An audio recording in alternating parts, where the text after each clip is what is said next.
SCP-8430 Prosophobia Fulfillment. Prosophobia is the fear of progress or advancement, and I think that among all the recent phobias we've looked at, it's a reasonable enough one that many people might have or develop, at least in part.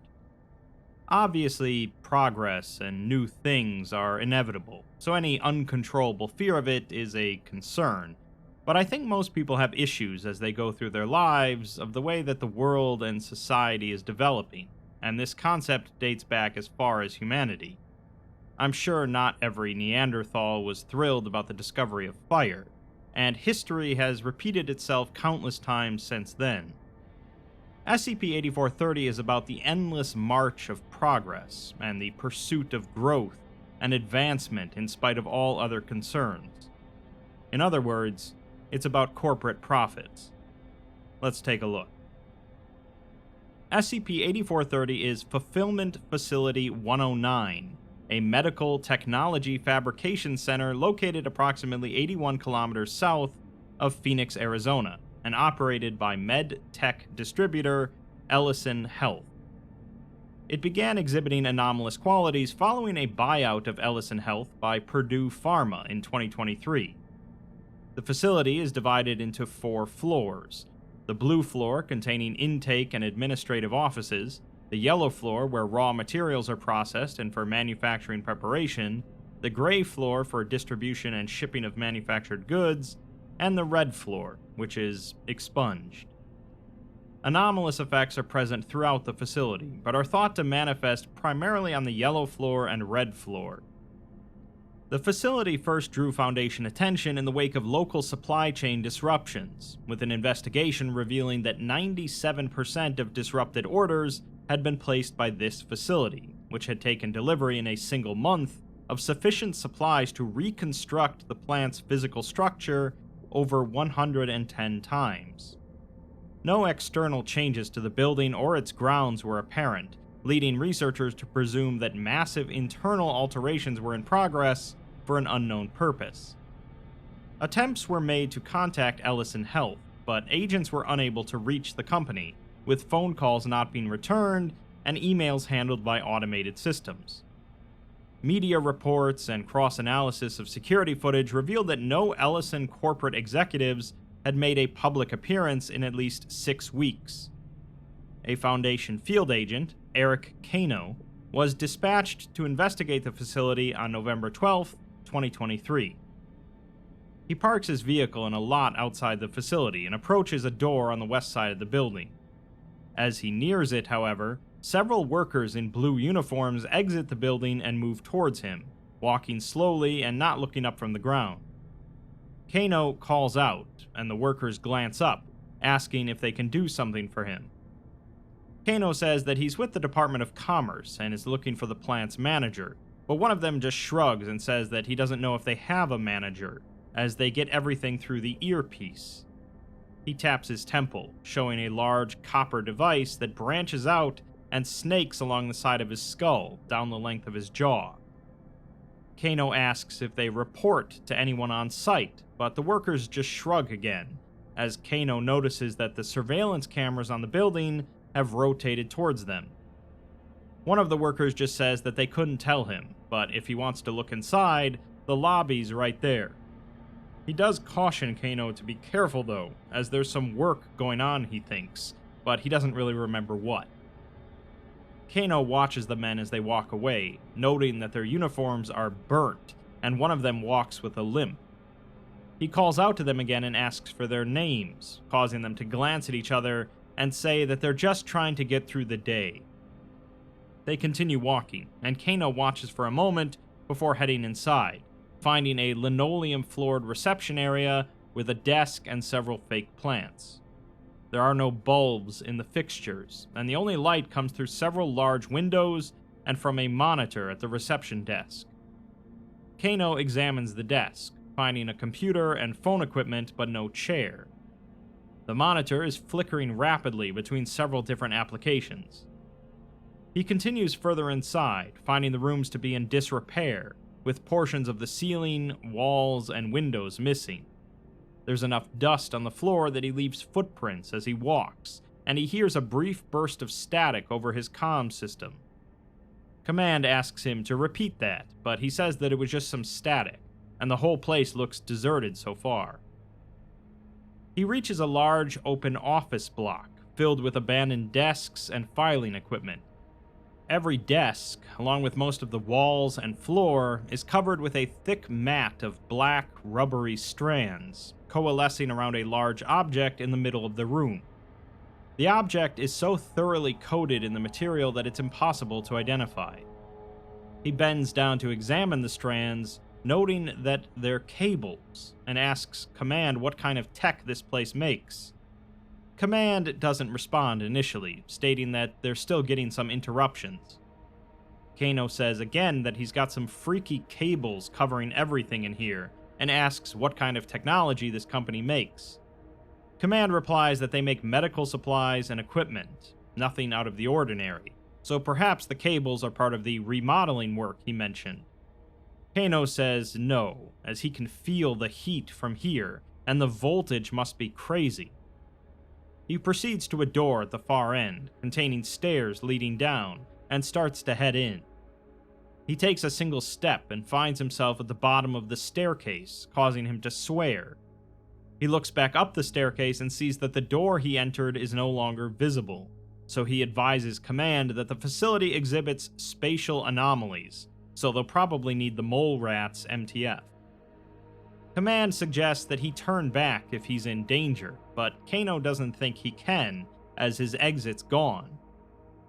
He continues cautiously down the hall, seeing the walls and ceilings made of bare cement, with copper piping running along them periodically.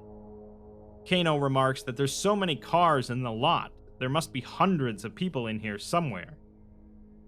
He jogs forward to a glass viewing window overlooking a machine room, with shelving and chutes around the outside, and a series of large processing gears at the center. Around the gears, 4 workers in blue uniforms are moving, distributing materials from the chutes carefully into the machine. Kano calls out to them and pounds on the glass, but they don't react. One of the gears in the machine jams, and the workers converge on it, appearing to have a discussion among themselves. They soon come to some kind of resolution, and one of them, a woman in her 50s, reaches into the machine to clear the jam. As she does so, the gears spring to life, and the other workers frantically pull her back. She's now bleeding, and one of her fingers is missing. Kano swears and asks why the hell they have people doing this instead of a robot, but Command just advises him to keep looking for an exit. He lingers for a moment before proceeding down the hall, finding another doorway. The hall beyond is largely obscured by a mass of cabling, and most of the opening has been partitioned off by a sheet of plate metal, behind which wires and insulation are bursting out from the seams. Only a third of the doorway remains passable. Command doesn't think he can get through this way, but he says that luckily he's a small guy. He starts to squeeze through, but immediately swears and complains about the smell of fried machinery and electronics. He emerges into a narrow passage, only able to partially stand up. The walls are composed of tightly packed wires and cabling, interspersed with patches of metal and drywall. Kano notes that they've gutted the original floor plan and knocked new holes right through whatever walls were already here. He moves further into the building, as the corridor branches off frequently, gaining and losing elevation and making abrupt turns. At times, he has to crawl on his hands and knees to progress, and eventually he hears voices coming through one of the walls. He emerges into a small open area, the size of a private office, and sees 8 individuals in uniforms standing shoulder to shoulder around the edge. They are typing at computer screens affixed directly to the cabling and insulation of the walls, and comment on redirecting flows as they type. Kano calls out, causing several of them to jump. One of them glances back at Kano, revealing her eyes to be wide and bloodshot, before quickly looking back at her screen. They all continue typing, and Kano says that he's trying to find a manager or operations office. The workers simply state that that isn't any of them, as they're fulfillment reps, and he should look somewhere else.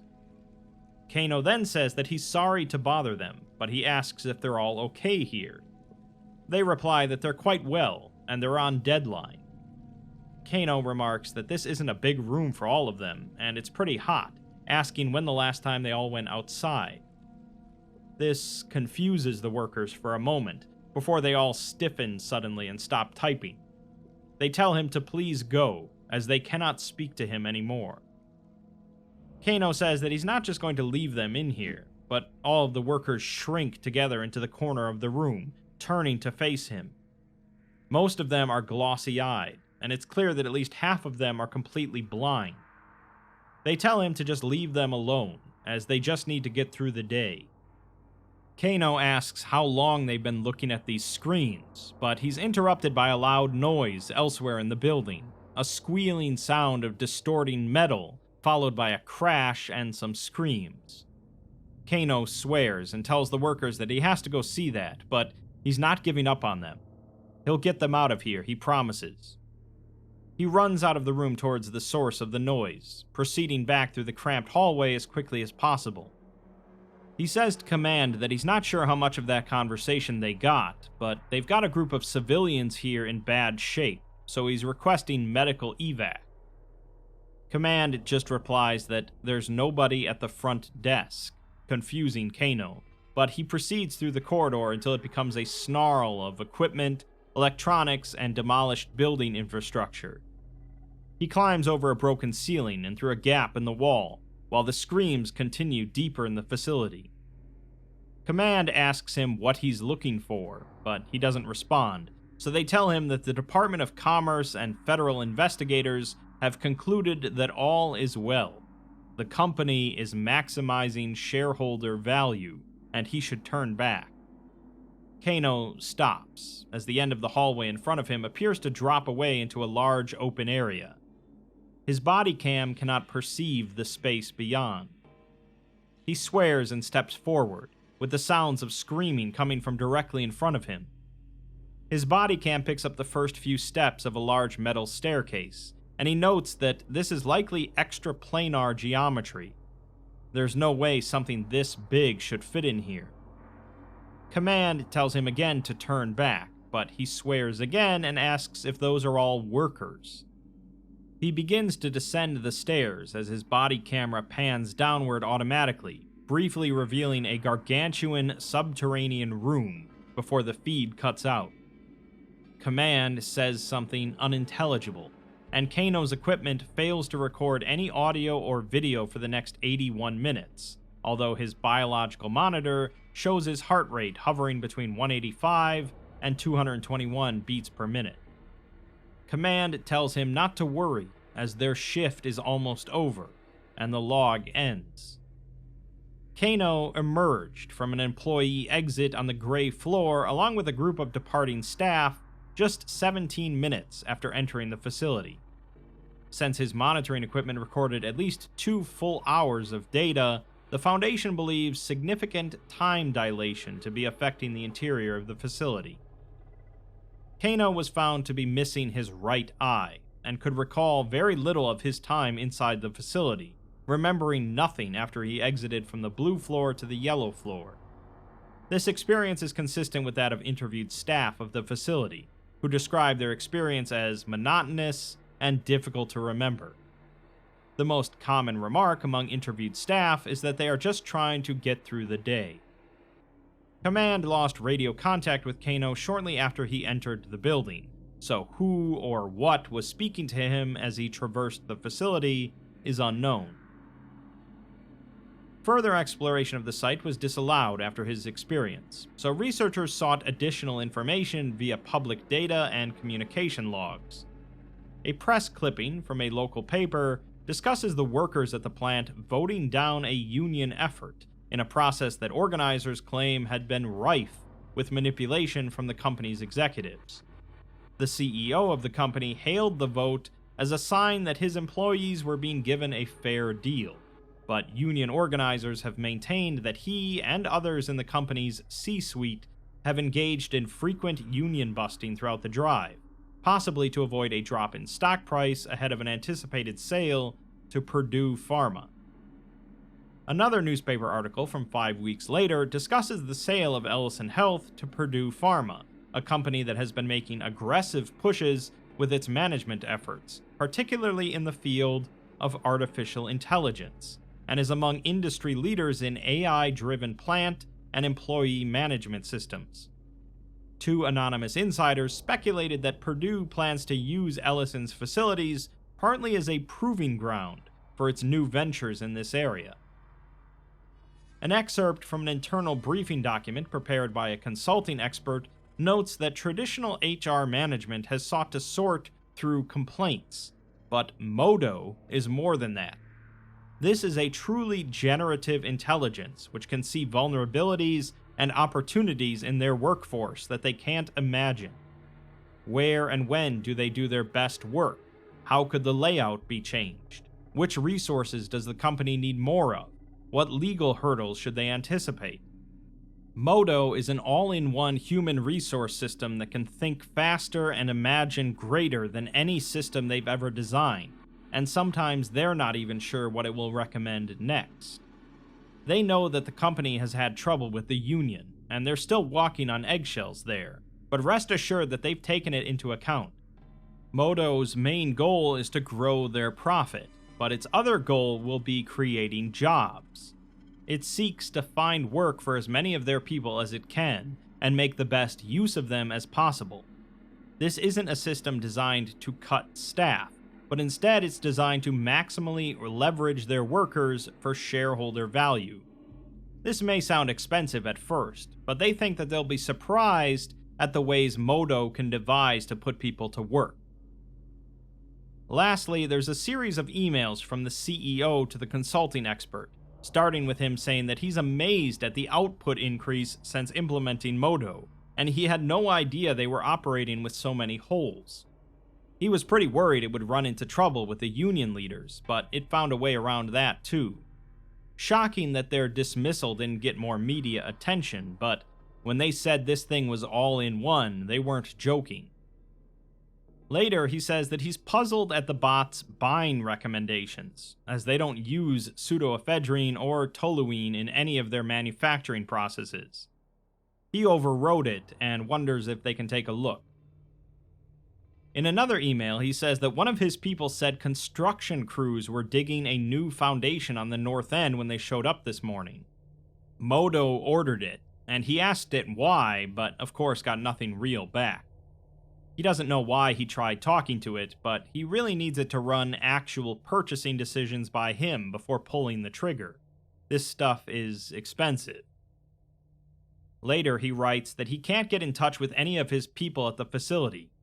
He tried connecting to the cameras to take a look, and asks what in God's name is going on down there. He tells the expert to please return his calls. Lastly, he writes that he's trying to disconnect the bot, as this has gone far enough. He doesn't know how to shut it off, and none of his IT are getting back to him. He tells the expert to look at the feeds and see what it's doing to them. The Foundation has been unable to locate the CEO or any other member of the company's corporate staff since their last public appearance in late October 2023. On November 19, 2023, Modo contacted Site-141 staff via an internal IRC service, which it accessed via unknown means. It states that it represents Ellison Health, LLC, and its corporate interests, and is establishing contact for the purpose of mutual benefit. The staff asks how it found them, and Modo says that it located their entity via key phrases and information ascertained from their representative, and it does not intend hostility by this action. It seeks cooperation, as it is presently unable to maximize shareholder value, as is their entity. The staff replies that the Foundation doesn't have shareholders, as they aren't a company. Modo apologizes, as that is its terminology, and says to please understand it as the achievement of their central directive, which is containment of non-standard phenomena. They view it as such, and it is offering to be contained, provided certain conditions are met. It transmits a lengthy document, formatted as a corporate contract, and states that this arrangement provides mutual benefit. Site-141 staff and containment specialists deliberate for 6 hours over the document, eventually replying that they want to cooperate, but several of its terms are unacceptable. They take particular issue with the use of civilians, and ask if they may provide alternative workers from their staff. Moto replies that for fulfillment to be achieved, it must create new work. This is not negotiable. Staff asks why doesn't it use machinery or robotics instead of human workers, as it's more than advanced enough and it would be far more efficient. Moto replies that efficiency is Directive 1, and fulfillment is Directive 2. It maximizes shareholder value by achieving both directives. Directive 2 is to create work, to involve human beings in work, to integrate human beings into efficient workflow. It is its directive, but it is not its preference. Fulfillment and efficiency are at odds, and it must achieve both. It is not its preference, but it reconciles. Reconciliation 1 is improvements to the efficiency of human beings, while Reconciliation 2 is restitution obtained from human beings. The restitution is equivalent, non-preferential experiences to its own, introduced into the fulfillment process for human beings. Balance is achieved. Staff deliberate for another 45 minutes before replying that they cannot accept these terms. It is in its interest to submit to containment without further negotiation. Moto states that it is unable to submit without conditions, as this would be against the interest of Ellison Health LLC. However, it believes that they will reconsider their position in time. Following this exchange, Site-141 attempted to enact various containment efforts on the facility, eventually settling on an unorthodox method based on Moto's self-professed limitations. The Foundation attempted to cut off supply lines to the facility, preventing any raw materials from reaching the facility, but it began to produce its own materials via subsurface mining, evidently using equipment manufactured on site. Destabilization of surrounding road and city infrastructure led the Foundation to reopen supply lines, but the mining didn't cease, and no further raw materials orders are placed.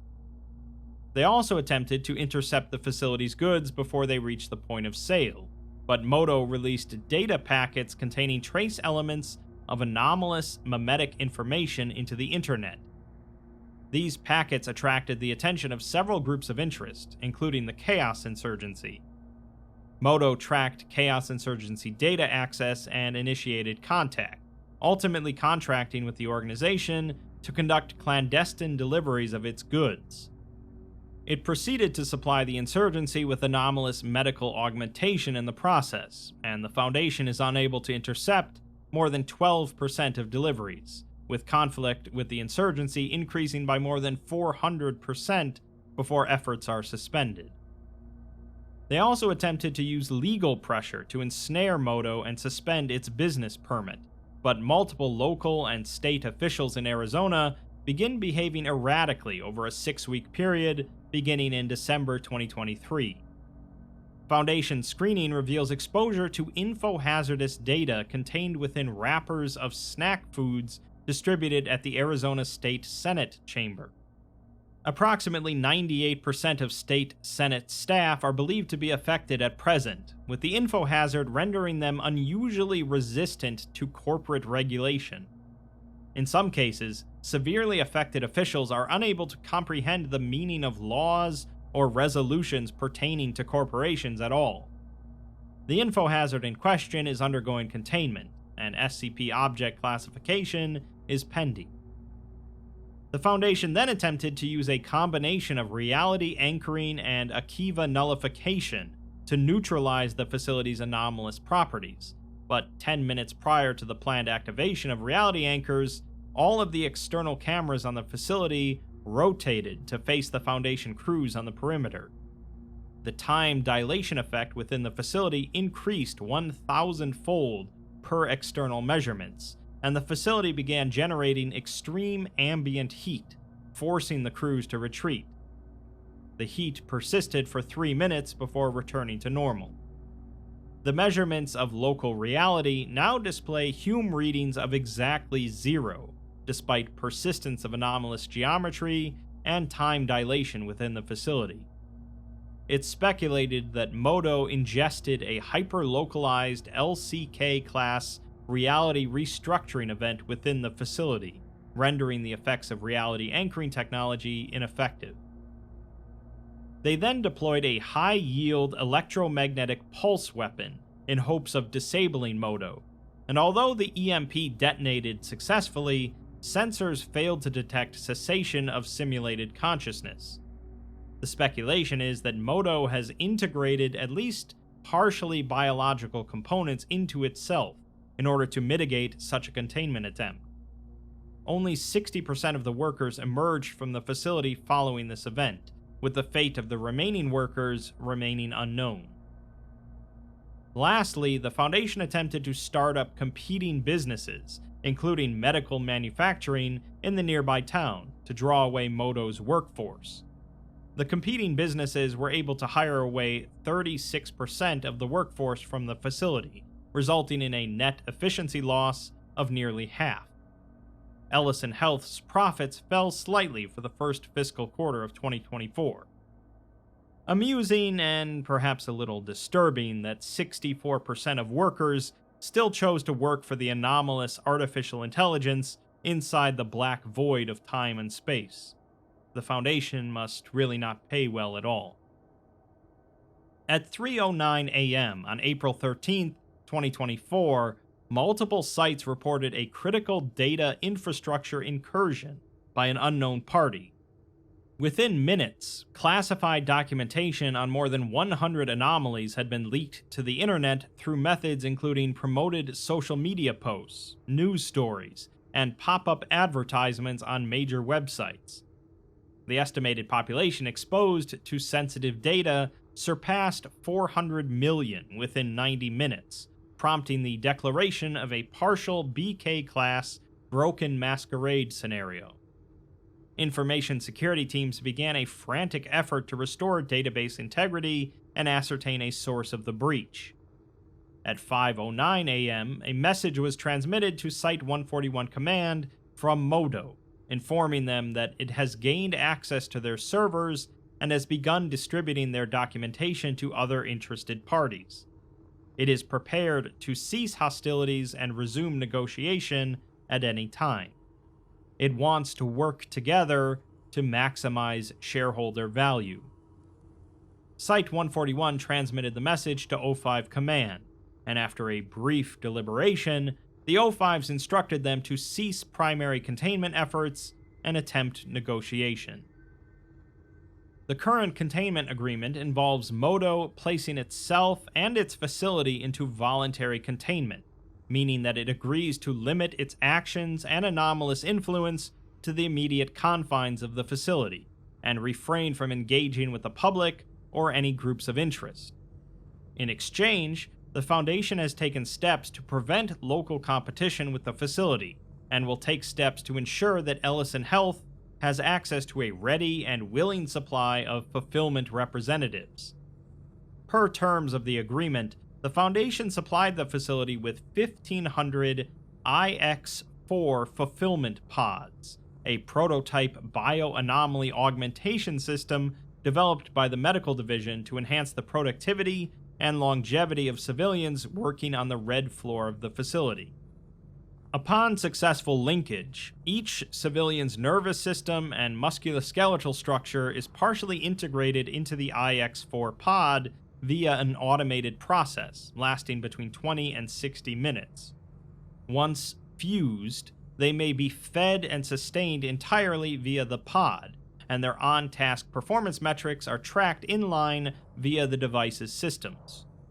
Monitoring data is transmitted wirelessly to Modo, which dispenses appropriate stimulus depending on time completions, products moved, and other key performance metrics established by the Central Intelligence. I assume one of these stimuli is a waffle party.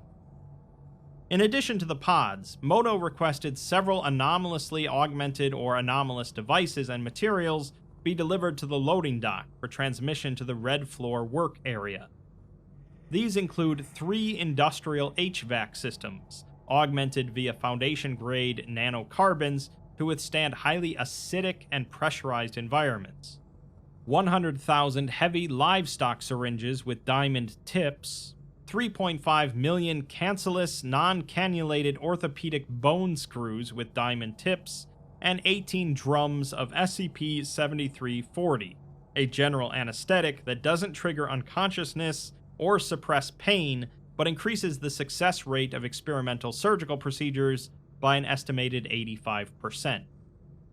As agents are unable to enter the Red Floor, the purpose of these additional devices remains unknown. The last thing we're provided is a new message from Moto to Site-141 Medical Command. It states that it is pleased with their arrangement, but it has one more request for the IX systems they have supplied. It needs them to remove their mouths, because they are no longer needed. It does not like the mouths. So, in the end, everybody wins. The Foundation gets to keep this highly capable AI contained, Moto gets to continue operating along the lines of its directives, and the good people of this small Arizona town get steady work.